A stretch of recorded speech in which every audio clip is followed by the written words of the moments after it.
Let's do this. The Cult of Hockey podcast by the faithful and for the faithful. I'm David Staples of the Edmonton Journal, and I'm here tonight with Ira Cooper. Welcome, Ira. Hi, David. How you doing tonight? Good, good. Thanks for doing this. Bruce is at the game tonight, and I got a really early morning tomorrow. I got to get up at 6, so he wouldn't be home for quite a while. So I'm thanks for filling in for him tonight. Yeah, Much appreciated. And first of all, Ira, condolences. I understand that your father passed yesterday, or not yeah, yesterday, but had his funeral yesterday. So my condolences to you. yeah. Thanks very much, Dave. I appreciate that. It's been a trying couple of weeks, and in particular the last couple of days. And when you reached out to me and asked if I wanted to fill in for Bruce, my initial thought was, there's just there's going to be people at the house still watching the game, and I'm just not sure I'm into it. And then I thought, what my dad loved, one of the many things that he loved was the 6 or 7 times over the last few years where I was asked to fill in and I did the Cult of Hockey podcast. My dad absolutely loved it. He was a big Oilers fan, season tickets back in the 80s, and he loved the fact that I was kind of had this role a little bit, and he would send it to all of his friends. So I thought, what, maybe this is a good time to actually do the podcast, is to honor my dad a little bit and give a shout out to him on the Cult of Hockey. I know some of his friends do listen to it, and watch the podcasts or the YouTube streams. So here's to your dad. I love you, and I know you're a big Oilers fan, and we went shared a lot of Oilers experiences, and I'm gonna miss it. What was your father's name? His name was Jerry Cooper. Jerry Cooper. Well, here's to you, Jerry. This is for you. It is interesting how hockey brings together families and fathers and sons. My father was. We also had season tickets. He had season tickets in the '80s. Shared them with my uncle Jack, Yeah. and we would go in from Devon, and drive in, and spend endless hours on those drives back and forth talking about his line. What do you think about the line combinations? He always wanted to talk about the line combinations, and just get conversation going. And it's a great kind of link between the generations. When you can't talk about anything else, sometimes you can talk about hockey, Mhm. which is important sometimes for teenage sons and their fathers. So it's always served that purpose in it, and it will continue to do so. Yeah, hockey and sports in general have always been a big part of my life, and it started with my dad putting me in hockey and going to Oilers games, and we would always as a family. And maybe now in the last couple of years, I think my mom might be the biggest Oilers fan in the Oh, family, and a lot of she wanted to give a high five to her boys because my brother's in town from Kelowna for the win. Didn't get to do it for the win, but uh, anyways, yeah, that was a tough game tonight. It's a yep, 2-1 or 3-1 loss, I guess, to the LA Kings because of the empty net goal. yep, Man, I forgot, Ira, how much I hated the LA Kings for a while there, but I was quickly reminded in that game. yep. Um, the hit by Adler, um, I don't like they were Bob Stauffer and Jason Sturdek between periods were talking about how Adler often does that hit. I don't actually have a memory of that so much, but maybe he does. But that was a dirty play. And the LA Kings are a dirty team. They always have been, and they always seem to get the calls from the refs. It's like doubly frustrating to have this kind of dirty team, instigating team. They used to have Dustin Brown all those years. I was just gonna say, you think Dustin Brown retires and it would get better, but now with Edler, and I didn't realize it until Zach Hyman mentioned it, in the intermission, and then they showed the replay. It was the exact same hit that Edler did on and took Hyman out a few years ago with that knee injury. So again, and even McDavid when he was skating down with his, the guys spread out to do it on purpose, like he made himself big. So I think it was, I don't know if he was meaning to necessarily go knee on knee, but he was trying to get a piece of him in a way that was impactful. That's for It's it is a man's game, NHL hockey. It's Mhm. professional hockey. There's a lot on the line, and there's rough play, but yeah, that seemed a bit to cross the line. Um, so I didn't like it at all. And I thought, that the Oilers seemed so fired up that they were going to come back and win that Yep. game. Yep. But McDavid, he got a little out of control with the stick there, is the truth. And he took one penalty then. Like, they started to take too many penalties, and they got away with it for a while, and then they didn't, right? And then they didn't. You know And what? that's hockey too. And full credit to the Kings. I thought the Oilers were going to come out in the third period and be so fired up they would win that game, but LA really did put on a strong defensive effort. Ira, the grade A shots in the game were 11-8 for the Kings. And when it came to the subset of 5 alarm shots, so the grade A shots go in about 25% of the time, and the 5 alarm shots, they're a subset, and they go in about 33% of the time. And the Kings had 5 and the Oilers had 3. It was a low event game. This was only the second time this year the Oilers have been limited to that few grade A shots in a game. The other was a 2-0 loss to St. Louis. So the Kings were played stifling defensive hockey.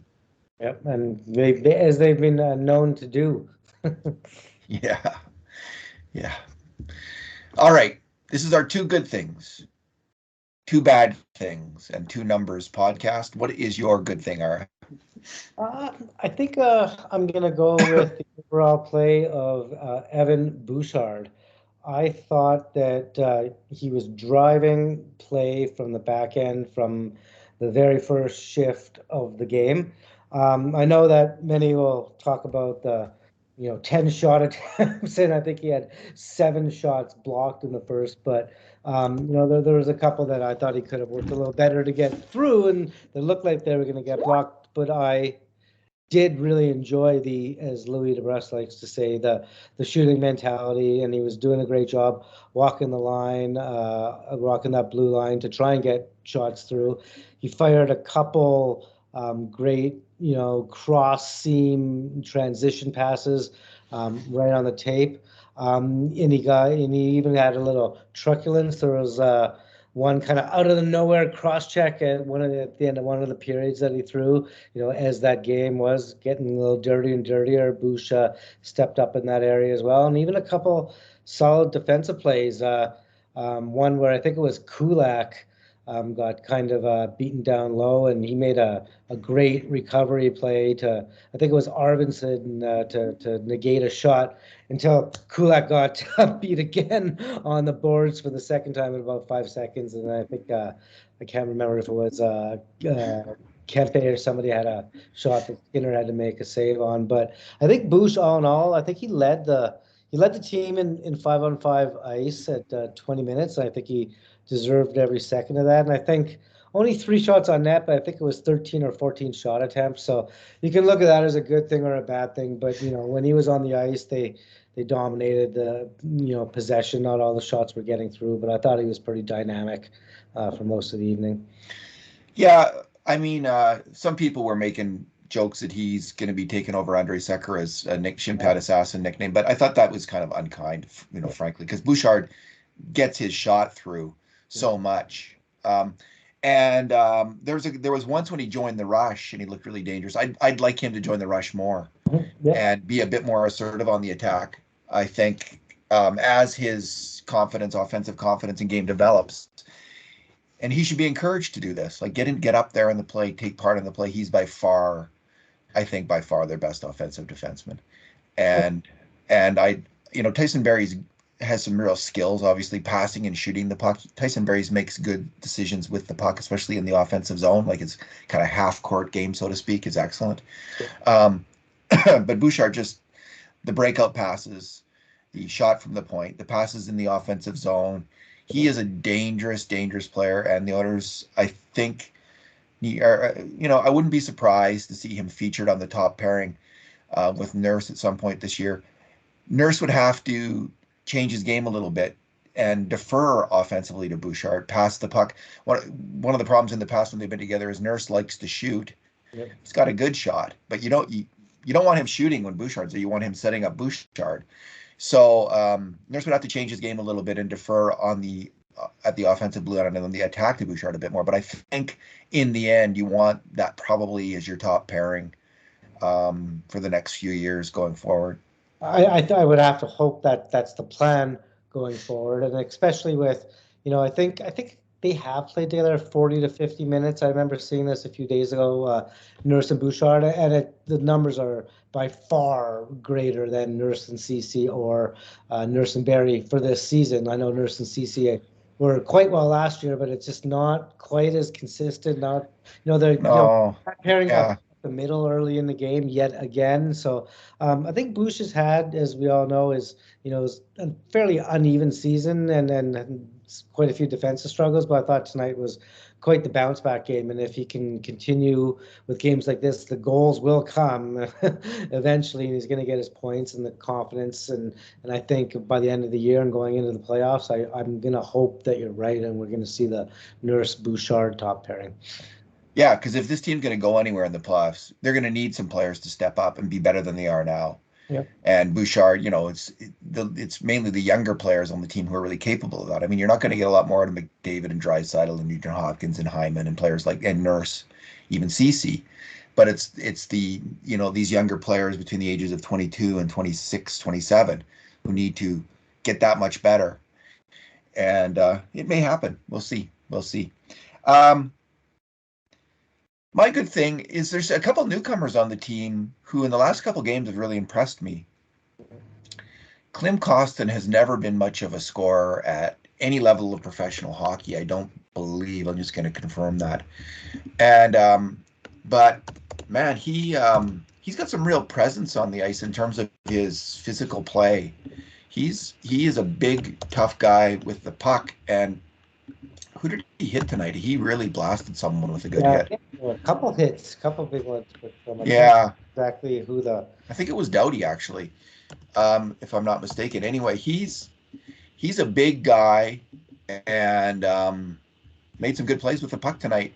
And Janmark, man, like they've signed so many guys like Eric Belanger and who did they sign a couple years ago? Another European guy who came in that was supposed to be good. Eitan Haas or Joachim Nygaard?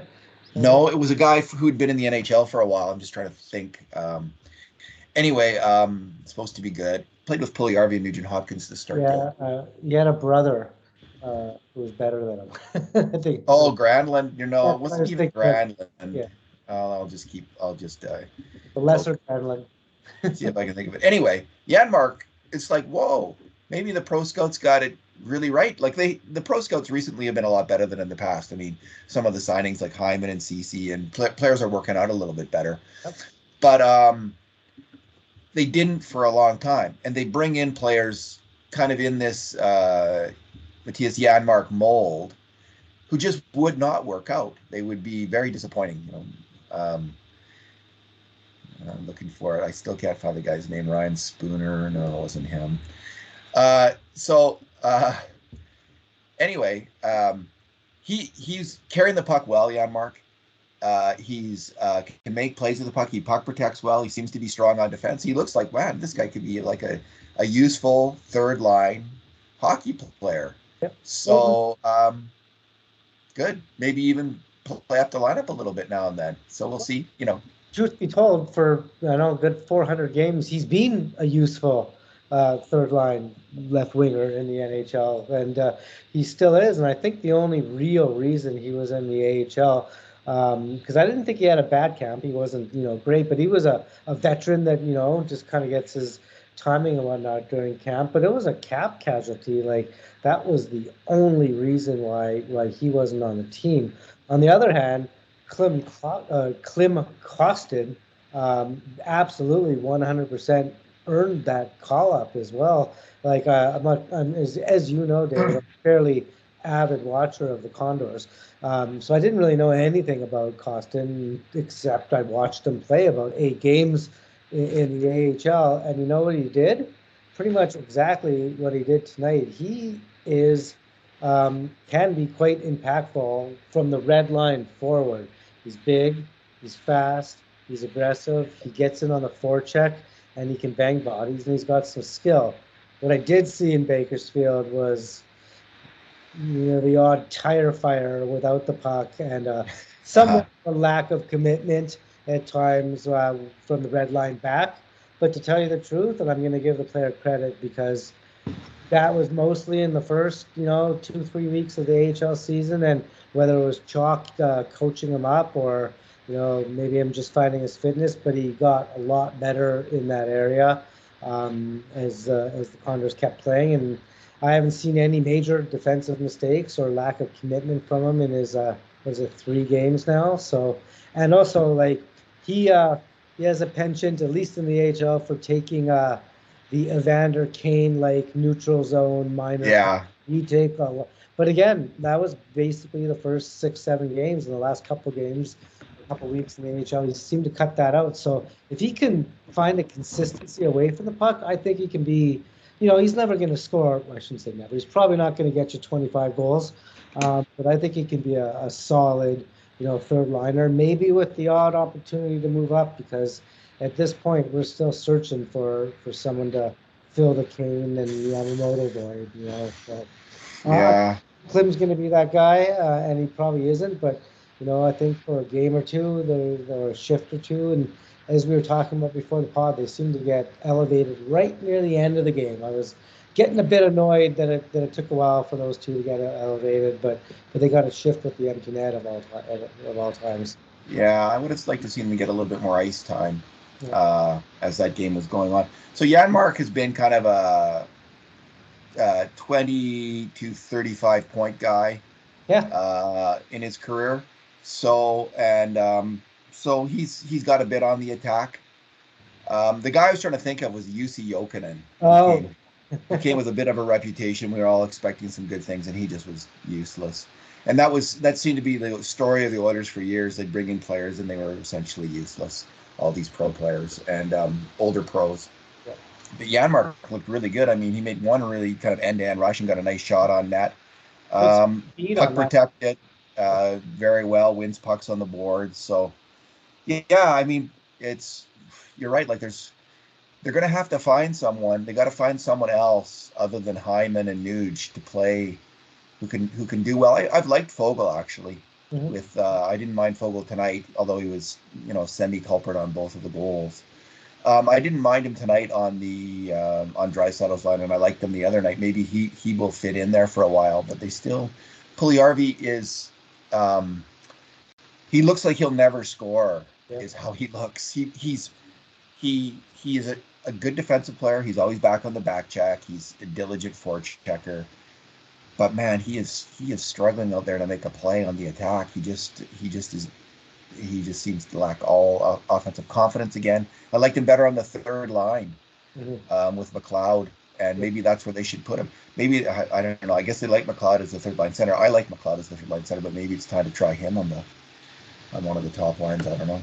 Yeah, they might have to move Nuge down unless they want two fourth line, Ryan and Shore to be the 3 and 4 C or something. But I can't disagree on Puljujärvi, and I am one of the Puljujärvi backers. I do think there's more to, but we're getting to the point, like he threw a big hit in the first that led to a scoring chance, and I think he threw another hit. But other than that, like I saw very little from him tonight. Like fairly responsible, but man, on the attack and keeping plays going, which is something he normally does. He's not even doing that these days. So I'm at a bit of a loss there, and I see him smiling along in the bench, even though I thought he was having quite a poor game, and it doesn't seem like the intensity's clicking there. I think he could be a little harder on the puck sometimes these days, but. Yeah, I've always been a booster too, and I'm starting to see it's not happening here yet. So it's a little bit. It's time. This is the season where he had to step up, Yeah. and both him. I don't know if he's hurt yet.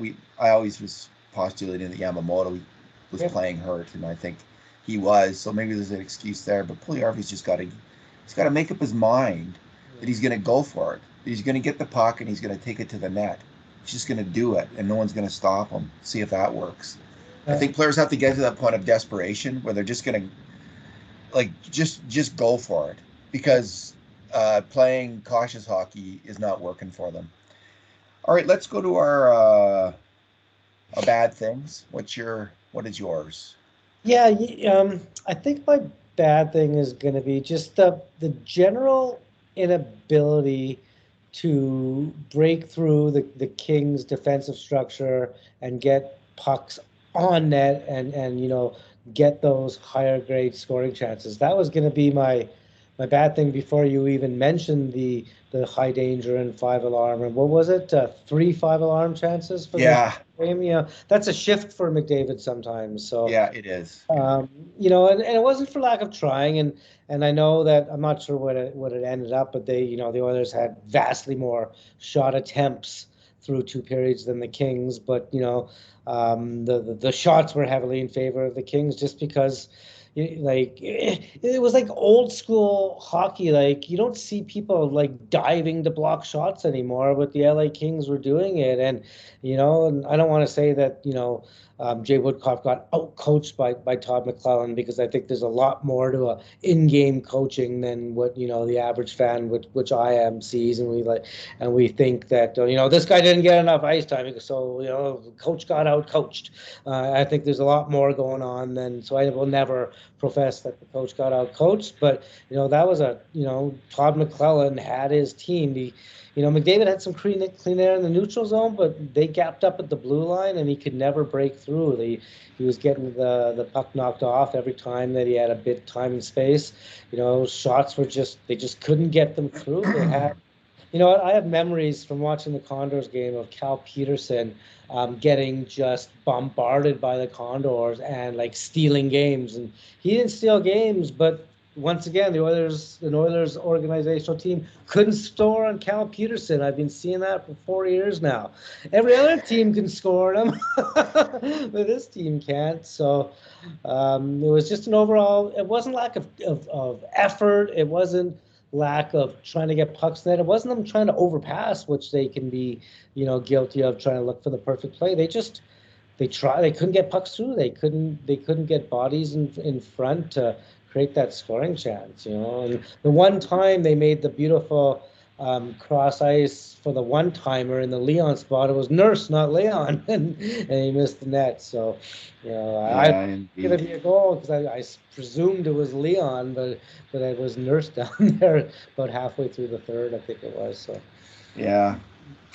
My bad thing, Ira, is the start of the game. And this was just a typical Oilers start of the game. mhm. And, first shift, um, LA does a stretch pass right up the middle of the ice, right through Yesapuli, and Darnell Nurse gets beat by Kopitar, but Connor McDavid he's skating with Kopitar through the neutral zone. It's his man too. McDavid just he lets him go. Like McDavid and Draisaitl are such fantastic hockey players, but in a 3-2 league and on a team where one goal means everything, they can't let up. And McDavid let up for a second there, and Kopitar goes in on a breakaway. 4 minutes later, it's Leon who's Fogel moves down to cover a player who's cut to the net, and he's now in the kind of the center spot, and Leon has to rotate out to the point to Trevor Moore, and he doesn't do it. He doesn't recognize the play, and he's in the middle of the ice, and Murray and Hyman allow the pass across to Trevor Moore, and he pounds it in the net. Draisaitl's not there.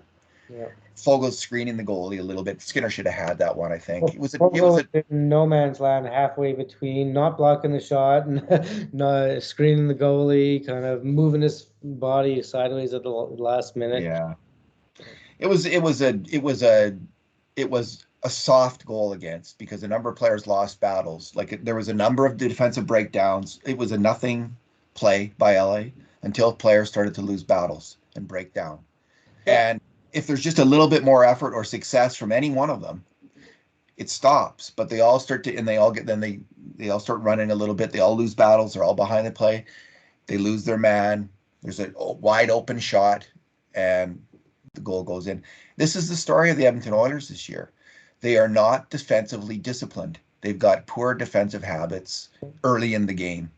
And then they get riled up, and then they start to bear down, and then they start to play defense. But by then they're down 1 or 2 goals. And we've seen this. I don't have the number, but we've seen it constantly.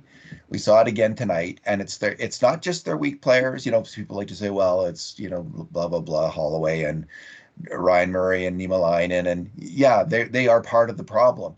But it's their best players Yep. who are a big. They're the ones who are the leaders on this team, and they've got to set the example themselves and stop making those kinds of mistakes.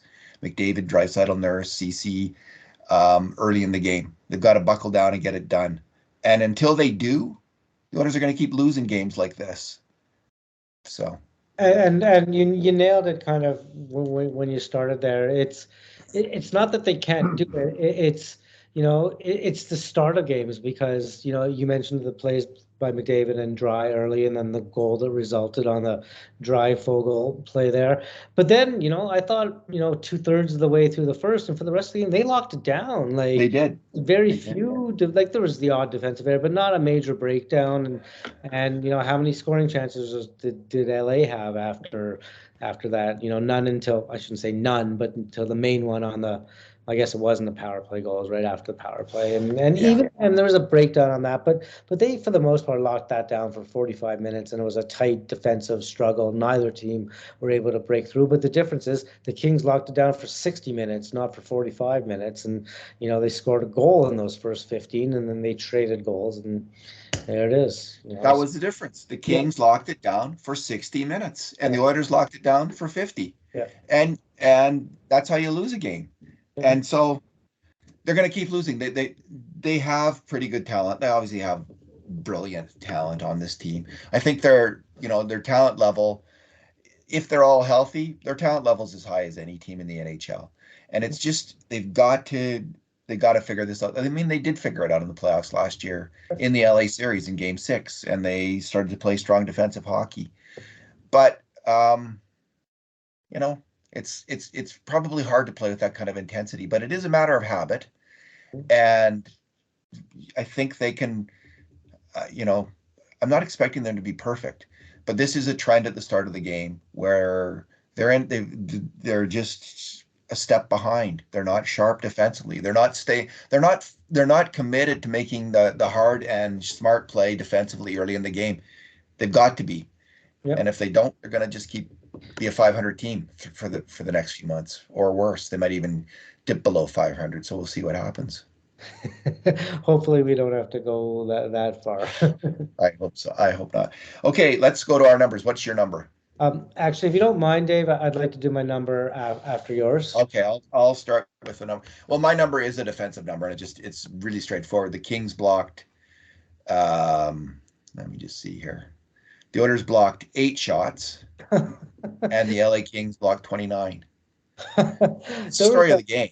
I mean, that's the game. It just speaks volumes about the way the two teams played, and actually, it's a little exaggerated. I mean, the Oilers weren't that much worse than the Kings this game, but it does speak about something about the defensive intensity that the Kings had to employ to shut down a superior attacking team. They were committed. They were all in. They had the good habits this game, just from start to finish, good defensive habits, and it paid off in a win for that team. That's how the LA Kings are going to win hockey games, and they all know it. And it's something that Doughty and Kopitar, their two best players, have exhibited for a decade now. You know, they figured out how to win a Stanley Cup that way. That's how they won Stanley Cups, and it pervades the team, that attitude, and good for them. Like, they really know how to play defensive hockey, Yeah. and shot blocking total demonstrates that. And it seems that the Kopitars have passed that down to their kind of young developing players. Yeah. Because everybody was blocking shots. I think it may have been Gabe Velarde, but it's like we were playing the '98 Dallas Stars, or like sliding across at the point, like going like on their side, blocking shots like you used to see in the '90s. That doesn't happen anymore. It doesn't even happen in the playoffs. But the LA Kings are doing it on November 15th or 16th or whatever. Like, Yeah. it was something to see, because to tell you the truth, I don't know what got into them. Maybe it was because we beat them in the playoffs, because I don't think the Kings have been a lockdown defensive team this year, but they sure were tonight. Kopitar led with 4 block shots. He and Sean Walker were tied for 4 block shots with the team that night. We always said as he was growing up that Dry was the next Kopitar, and I think we can all agree in the hockey world that Dry's past Kopitar, but tonight Kopitar was a much better player than Leon Draisaitl. Yeah, Draisaitl has passed him offensively, Of course, fairly dramatically, but Kopitar is still he's a much better defensive player than Leon Draisaitl, and so we'll see what happens in Draisaitl's career. I mean, again, when Leon wants to be a defensive hockey player, he's one of the best defensive hockey players in the world. And anyway, let's move on. Your number is, Ira. Yeah, sure. So, as we talked about it at the beginning of the podcast, I lost my dad a few years ago, and my dad, was, that's where I got my Oilers love from. My dad and a friend of his had, season tickets basically all through the '80s, and basically until the Peter Pocklington fiasco, and my dad was he's a crook, and so when all that went down is when my dad ended up giving up his season tickets, although. Yeah, a lot of people did. Never gave up being a fan, of course, and watched till the end of days. So my number is actually going to be 4, which is the number of Stanley Cups the Oilers won with my dad in the building. He was there for all 4 of their home Stanley Cup wins. Wow. So I wanted to bring that all together as kind of a tribute to my dad, a longtime Oilers fan, and one of my heroes. 4. Were you in the building for any of them? I was a little young for that. I got to go to the odd game, but not the Stanley Cup Finals games. I never got to go. So. Yeah, I don't think I was ever. I attended a Stanley Cup Final game in 1990. My dad never got the playoff tickets. Like, he could afford the he always afforded the regular season ones, but I think the playoffs were a little bit out of his price range, and so he didn't go to those playoff games. But I did go to one in 1990, and they lost 2-1. It was the one game they lost to Boston in that series. Oh yeah. So anyway, yeah, some of those playoff games, like the Coliseum, the old Coliseum, and you might remember this. It went before they put in the luxury boxes. So like in the 1980s when the team was great, the acoustics in that building were incredible. And when it got roaring, the whole building seemed to shake. It just seemed to roar in a way that I don't think I've ever felt the Coliseum after that. After something changed when they put the boxes in with the sound, and the new arena, the same thing. It just I've never seen it that. I don't think I've ever seen it as loud as it was then. Sometimes it would just, the whole thing would be shaken. Yeah. But they used to call Northlands Coliseum the library during the regular season. Yeah. The regular season, maybe it was expectations of success or just used to, 400 goal seasons from the team. But in the playoffs, just like these days, maybe like a bit different. But things picked up a notch, and as you said, the building was shaking, and everybody's like, okay, we're through the regular season. Now it's time. Cheer on the boys. Yeah, they used to call the Oiler fans the jury, sitting there judging the players. We still do that, of course. I mean, that's, and I could, I'm probably wrong. That I'm sure at Rogers Place, in the downtown arena, that there have been playoff games where it's been really rocking and incredibly loud, and I was at one in the late 90s, a playoff game against Colorado where the Oilers won. It was unbelievably loud as well. So, well, I experienced. I don't think it was Northlands at the time. Was it Skyreach in 2006 during the Stanley Cup Finals run? Yeah. Either way, so. I think I made it to 6 or 7 playoff games, including cool. Game 6, the 4-0 win against Carolina. Oh, yeah. We won't talk about what happened after that, but that was a fun one. That was a pretty good season. I don't have many complaints about that season at all. Alrighty. Well, let's leave it there. And thanks again, Ira, for coming on the podcast tonight. Appreciate it. No problem. And in the meantime, and in between times, this has been another edition of the Cult of Hockey podcast.